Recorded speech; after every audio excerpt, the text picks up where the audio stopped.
Hi, everybody. Dan Illman, Mike Beer. Two stakes races on tap at Oaklawn Park on Saturday. This, the $100,000 Bachelor Stakes, carded as race number 9. It's for 3-year-olds. Before we get to the analysis, remember to try out those DRF mobile pass performances. You can get those classic pass performances with true mobile access on your phone, anywhere, anytime, with the exclusive lifetime buyer speed figure graph. Learn more at drf.com/MPPS. Let's meet the field for the Bachelor Stakes, and it's a pretty eclectic bunch. You've got the speedy Long Weekend, who's 3 for 4 in his career and just won the gazebo at Oaklawn last time out, and you have 8 rings. The winner of the Grade 1 American Pharaoh is a 2-year-old for Bob Baffert, returning from a long layoff, and I guess if you still have Derby dreams for 8 rings, well, you're very, very happy that the Derby has been postponed because he missed a lot of time after running poorly in the Breeders' Cup Juvenile.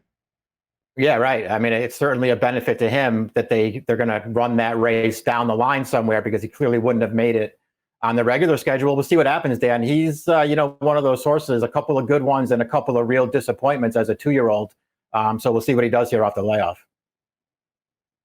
Timeform US, unsurprisingly, has the 9 Long Weekend expected to make the early lead. He is a very fleet horse. Now, he didn't have to go very fast last time out when beating a couple of these in the gazebo. I would expect him to have to go a little bit quicker from this outside post position, but he should be in front after the first 3 furlongs or so. I think so, too. He's a really fast horse. And as you say, he probably has more speed than he had to use last time to make the front. It'll be interesting to see what happens here, Dan, because on that pace projector, they don't have the 4, Ginobili, very close to the pace. But I thought he had enough speed to get up there if he gets out of the gate this time and gets more forward.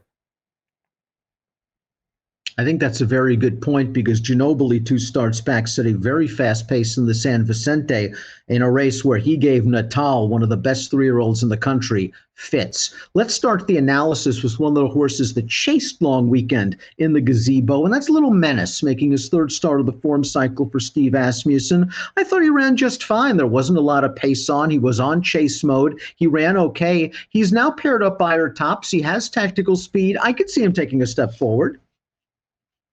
I can see all those things as well, Dan. And, a more contested pace will actually work to his favor as well. He has to improve to beat this field, but I thought he ran pretty well last time in a race he really had no chance to win.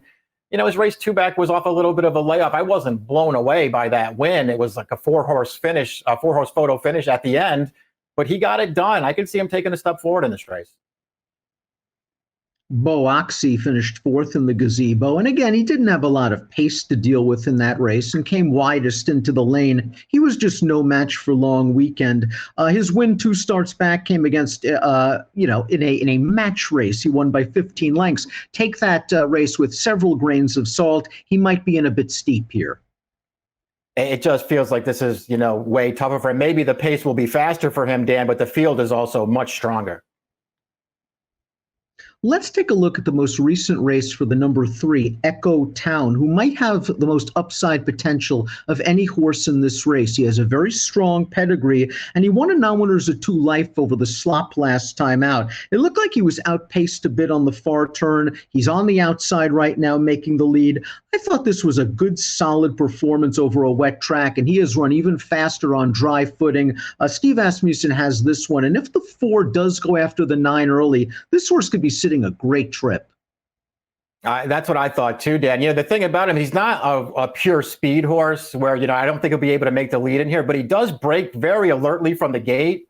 And then they're just sort of content to track paces with him. I really like that about him. I think he's run well in all 3 of his starts so far. I think he's a very dangerous horse to the favorites in here.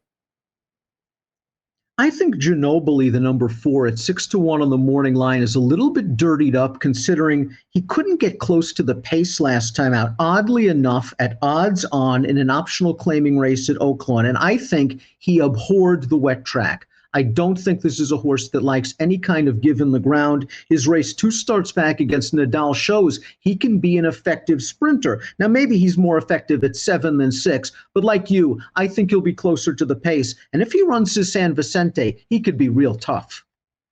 I agree with all those things, Dan. To me, he's just a horse that I just want to be using in here because it feels like off of that last race, he just might get overlooked a little bit. He did not run well last time. You laid out the excuse, though, that you maybe can give him. The San Vicente was good. His maiden win when he beat Honor AP was also good. And I think he's going to be more forward in this race. Let's talk a little bit about Lycan, because although he was a 20-1 winner 2 starts back in an optional claiming race, he did beat Echo Town and one other next out winners. I thought he had to wait behind a wall of horses. Then he split horses 4 wide, turning into the stretch, and just got up in a game effort. Last time out in the gazebo, maybe he was exposed, maybe he was compromised by a lack of pace. Yeah, maybe he was. I mean, getting outrun in that race certainly didn't help his chances. I thought he did fine to be third in there. And he is a horse, listen, if nothing else, he's won twice in his career. They were big upsets both times. So he is a horse who can outrun his odds. This is just such a much tougher race than the gazebo was, though, Dan. Liam's Pride, the number 6, is another horse facing tougher competition, and he's also probably going to face a tougher pace scenario. He was 4th last time out in an optional claiming race. The runner-up came back to finish 2nd in a similar spot with an 82 Beyer speed figure. He has a little bit of pace, but pushing horses like Long Weekend and Ginobili could lead to a long afternoon for Liam's Pride. Yeah, I thought it could be a really tough situation for him if this is where they run. They do have him entered in an allowance race on Friday. It just feels like that would probably be the path of least resistance and probably maybe the right race to run him in, because if they run him here, it feels like a really tough spot. The number 7 is 8 Rings, and he could very well be the most polarizing horse in this race. Talented, yes, he earned a 94 Beyer speed figure in his career debut, sprinting at 5.5 furlongs. But his win in the American Pharoah, I think, was helped when the other speed dumped the jock at the start, and it was a speed-friendly track to boot. And in the Breeders' Cup Juvenile, he just didn't run very well. The fact that Baffert backed off on him significantly at the start of this year worries me. And I know Baffert has a sensational record lifetime at Oaklawn, but considering his last race, considering the layoff, I really don't want him at a short price. Yeah, I think we look at him the same way, Dan. I didn't want him either. I sort of understand. Listen, it's Baffert shipping in here in a stakes race, and he has the requisite, fast Baffert works that you kind of want to see. I don't know. I just had a tough time buying into him, especially at the price he considers to be. And listen, I liked his American Pharoah. Maybe it sounds like maybe I liked it more than you did, but he was bad in the Breeders' Cup last time. It's just not the kind of race that I want to be taking him at a short price out of.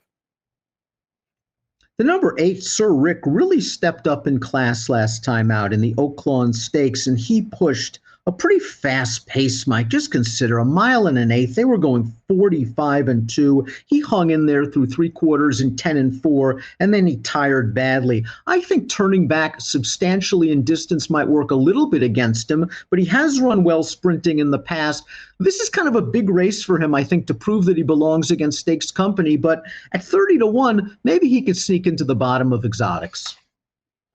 Yeah, I thought so too. I mean, we'll see what happens. It's not like they're cutting him back into, necessarily an easy spot, Dan. But as you say, that pace was way too fast last time. The 1-2 finishers came from way out of it. This horse, he wasn't going to win that race anyway. But he had a big excuse. Prior to that, I liked his form, Dan. I mean, I'm a fan of his. I don't know if cutting all the way back to 6 is what he really wants. But if he's going to be 30-1, I'm going to use him somewhere. Long Weekend, he's won 3 of 4. He just beat 3 of these last time out. Let's take a look at that performance in the gazebo. He got away to a nice, easy lead early.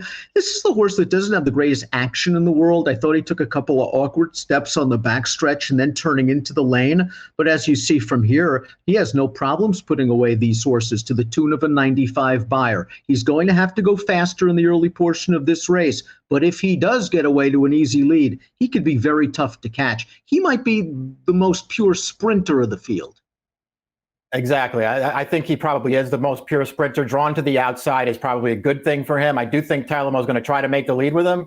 But if he doesn't, if somebody else goes from the inside, at least he can just sort of sit up and see what happens out there. I'm a fan of his, Dan.